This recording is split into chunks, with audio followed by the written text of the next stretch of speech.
If you struggle to choose colors for your card projects, I'm here to tell you don't sweat it.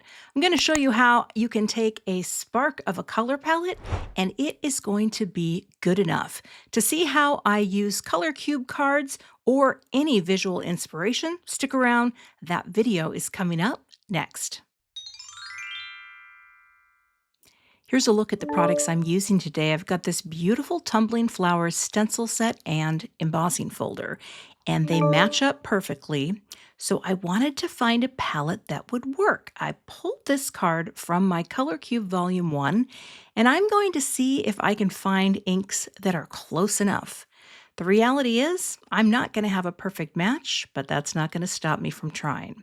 I've misted a little water onto some cardstock here, and I've got a plate and a metal shim, and I'm going to run this through my Anna Griffin Impress machine, and it's going to give me a really nice impression. There was only a little cracking on some of the flat part, but that looks beautiful and is ready for color. I'm using my craft tacky mat. This is an 8x8 mat to hold my paper down while I stencil.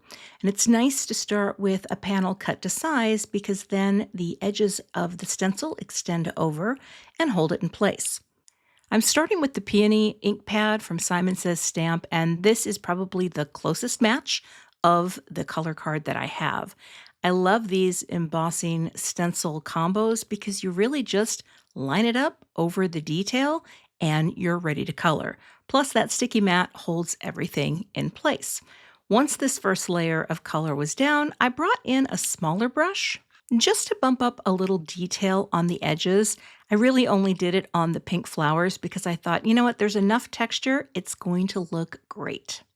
And there's my first layer, and I'm using spray alcohol to clean off between each layer because it dries quickly and you can move on to the next color.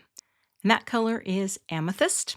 It's a nice purple. It's a little bit brighter than what was on the card, but again, it's just serving as the inspiration to use the colors I have. And that is something I hope you take away, that you can find a piece of inspiration, find colors that are close but no cigar, and you're still going to be okay. It's still going to look harmonious if you have a nice starting point for your inspiration. Now, for example, this color, celery, is nowhere near as mustardy or chartreusey, if you will, as what was on the card, but it's still in the same neighborhood, so I figured I think it still looks pretty good. When it came to the leaves, I knew this was going to be great because the field is a nice deep color on par with the inspiration piece that I have. Now, the last piece, adding the centers, and for this I just went tone on tone with the same colors, although for my celery florals, I added field for the greens just so that had some nice contrast, but then brought in the same color purple and just went darker to create that tone on tone, but to make sure there was enough contrast on the flowers themselves. Now I'm going to peel this back here, and I realized one of my purple flowers wasn't quite dark enough, so I went right back in, lined up the stencil, and deepened that up. Isn't that cute? All right, we're taking a little shine. This is Distress Spritz in Fossilized Amber, just to tap on a few spatters of gold shiny goodness. This doesn't take away from the color palette. It's just a shiny little additive that I like to do in my little box. And then you can see it adds a beautiful shine to the project.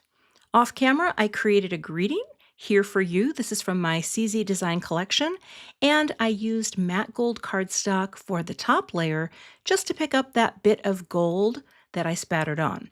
The other thing about gold too, gold and silver and bronze, they're not going to take away from the palette you've worked with, so slap it on with some shine and then finish off your project with a little boop, little sequins or boop embellishments. You know how we roll here. Little boop, and they're going to look great.